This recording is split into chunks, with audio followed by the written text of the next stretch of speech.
Okay, so this video is gonna be a little different than normal. You can probably tell because I'm gonna be a bit more rambly than I usually am, because this video is not gonna be scripted.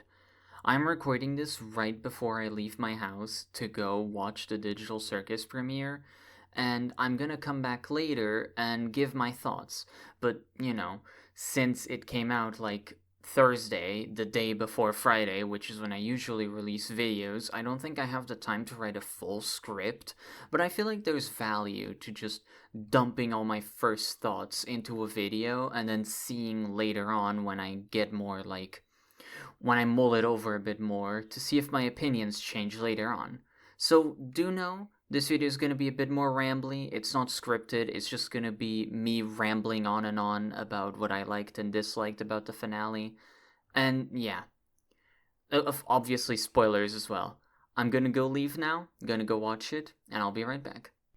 Oh my god.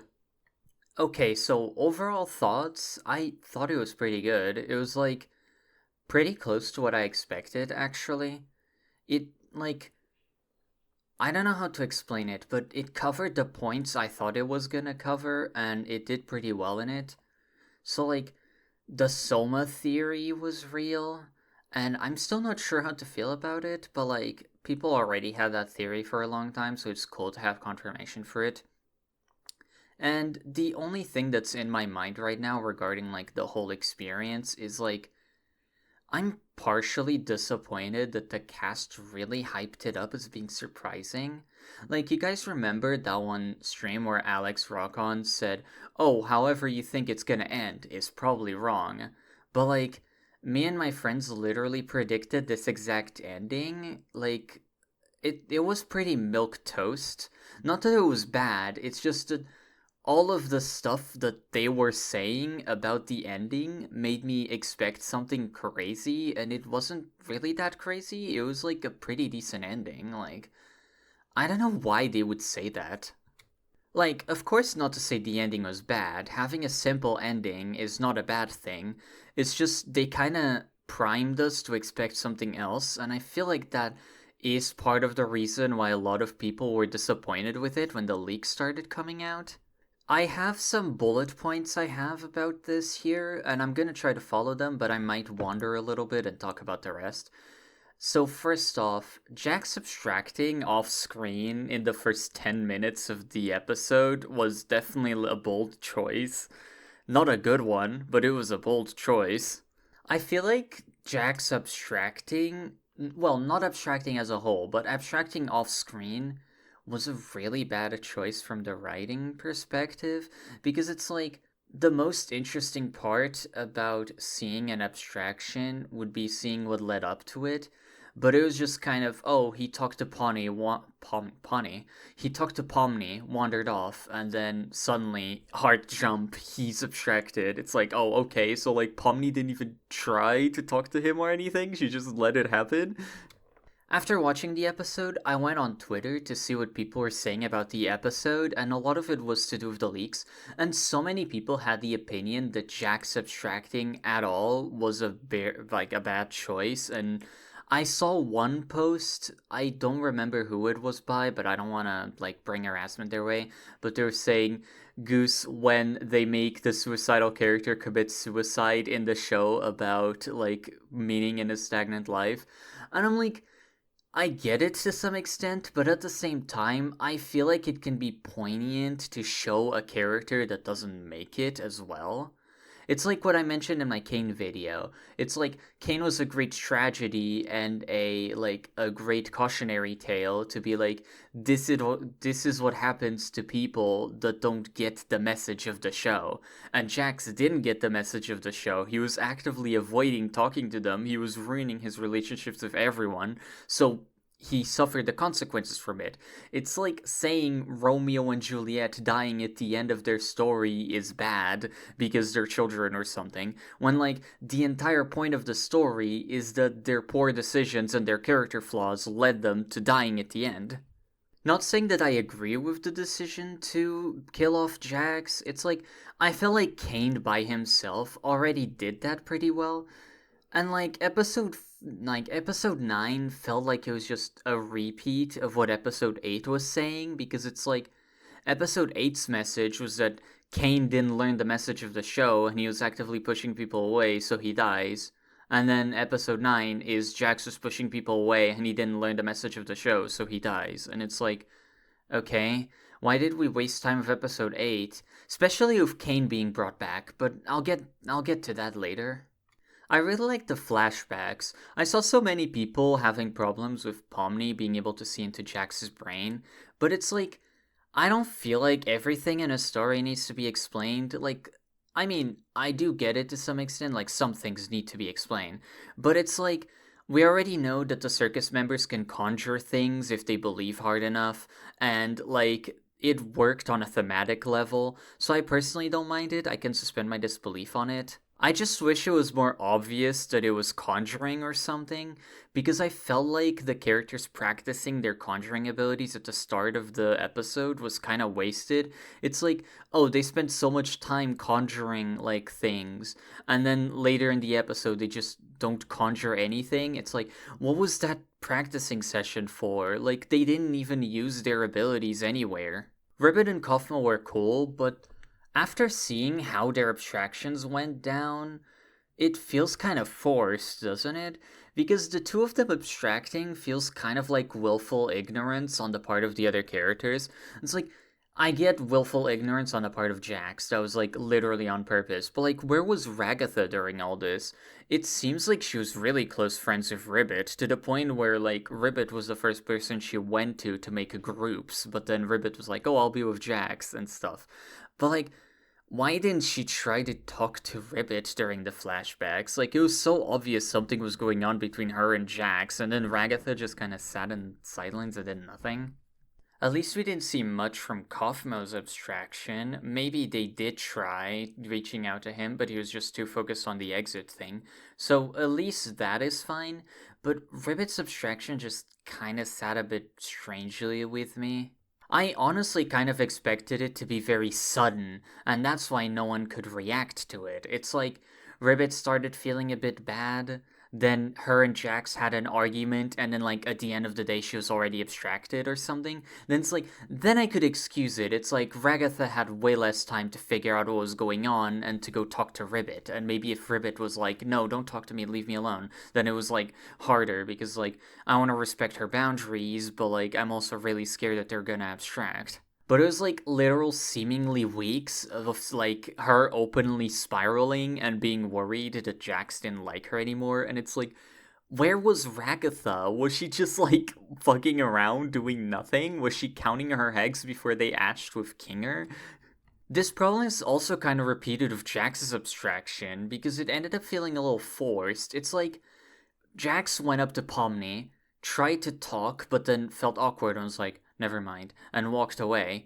And then, like, Pomni just lets him wander off, and that feels so out of character, not just for Pomni, but for, like, everyone else. Like, what about what they said in episode 8? Like, was it Zubul? We're not gonna have you wandering off and abstracting or something. And then they literally do that in this episode. Like, what? No, like, aren't you guys gonna do something about this?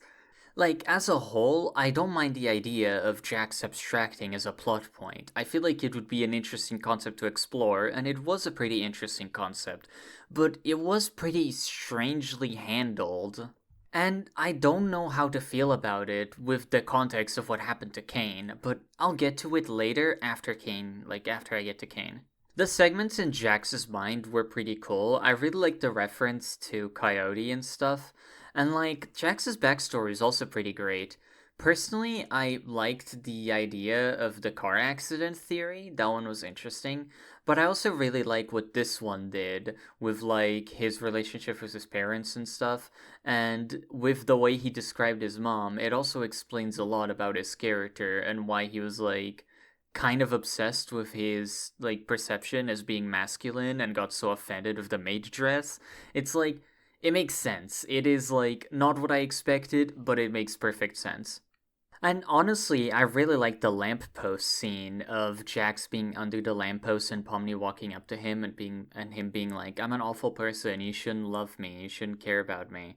It's like, that was pretty nice, but like, I felt like it would have been way nicer if he didn't die, you know? Like, he got that scene and he wasn't dead, but, like, he was already dead, so it's kind of like, oh, makes me feel kind of bad that he only got this moment after dying, but I guess that's part of the tragedy of his character. Another thing that kind of bothered me about the finale was their ability to conjure kind of wasn't relevant.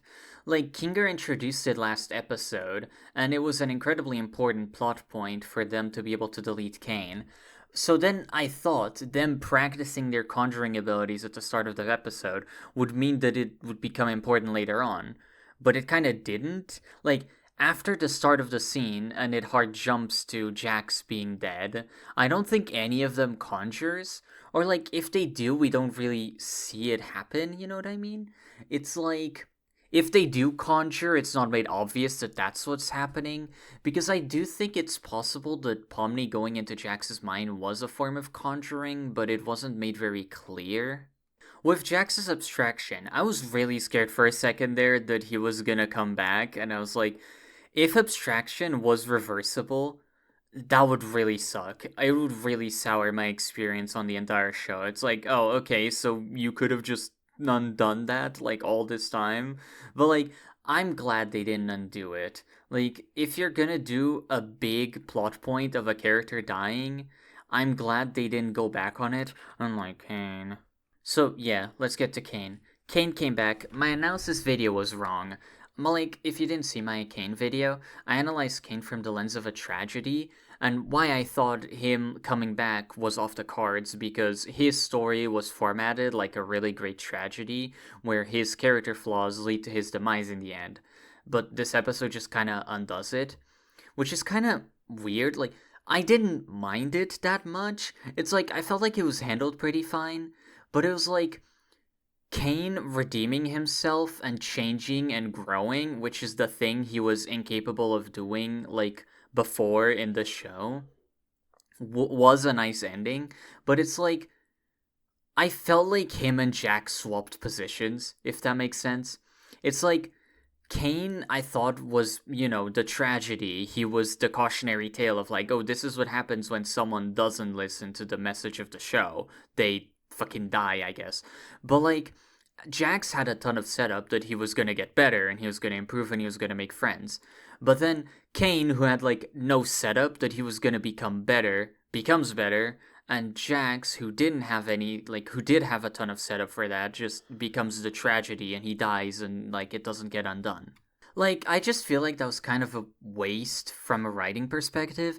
It's like, I get Kane was sympathetic, like, all the characters were sympathetic. BoJack Horseman is sympathetic, but he's an awful person still, and Kane was acting like a bitch, so he kind of deserved what was coming to him.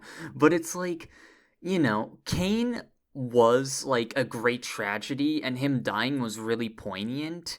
So I felt like they could have just let it be like that and have the final episode be about Jax becoming better.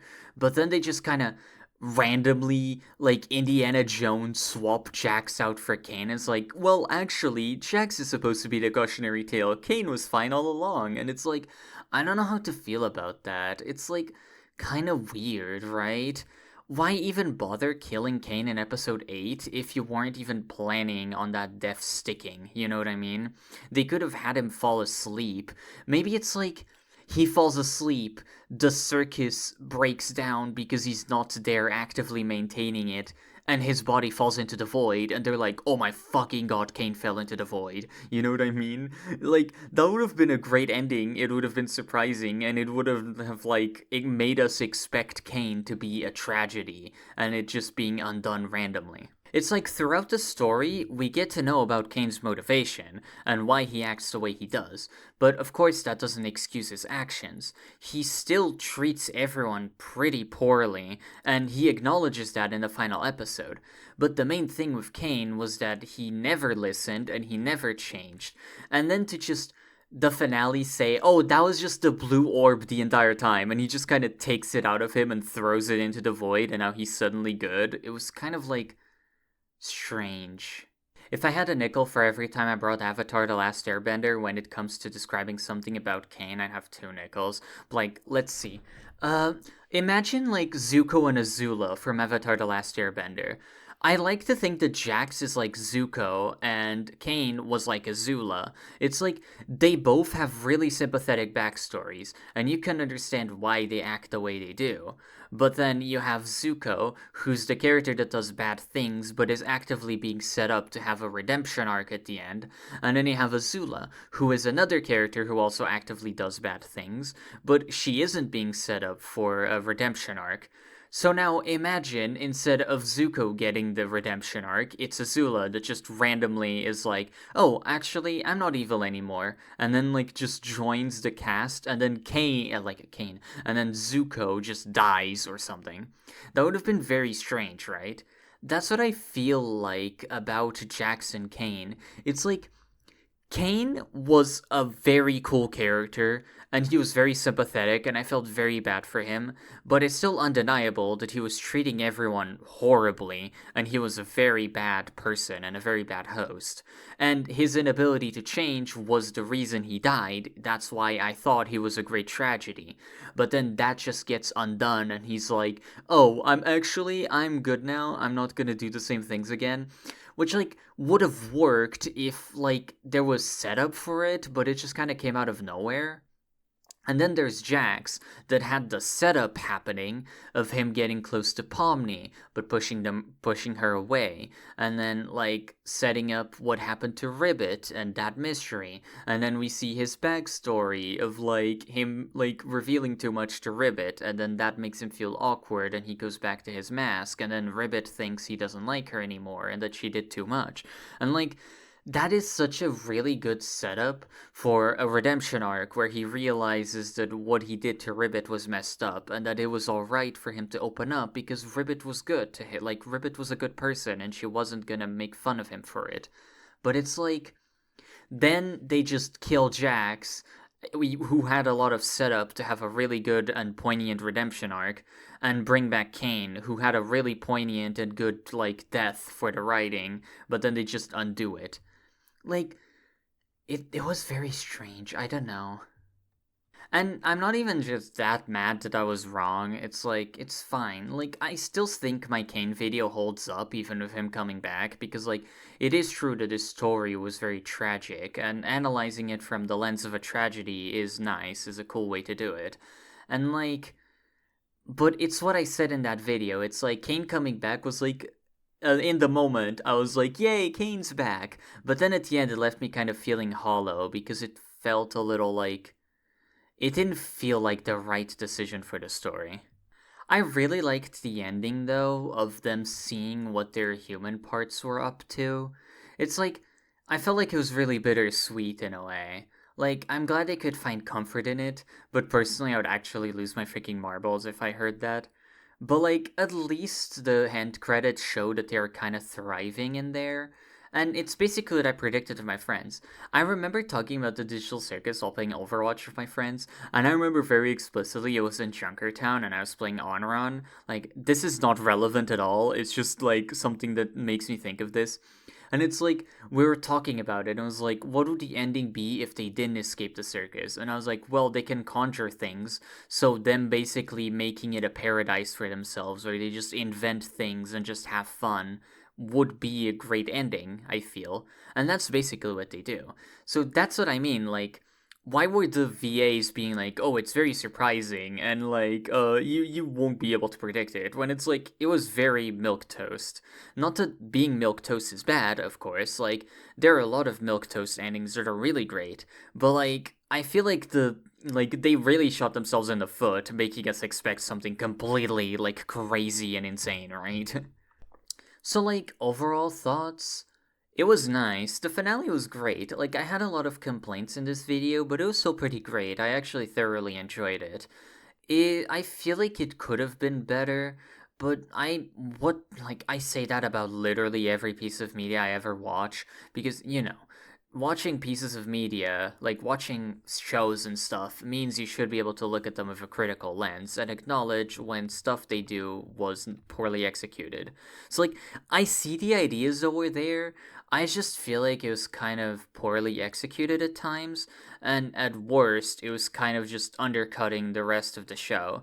Because it's like, I still don't know what the point of episode 8 was if they just brought Kane back. Like, what was the point of all of that? Especially when they forgive him so easily, too. Like, if Kane freaking tortured me out of my mind and then, like, came back was like, I'm sorry, I would not trust him. They gave him so much grace, dude. So yeah, the ending was good. It was great, even. But, like, I felt like it was poorly handled at times, and yeah, that's basically it, I'd say. Uh, yeah, like, whatever. Subscribe, like, do those things or whatever. Also, join my Discord if you want to talk about TADC, but don't spoil people.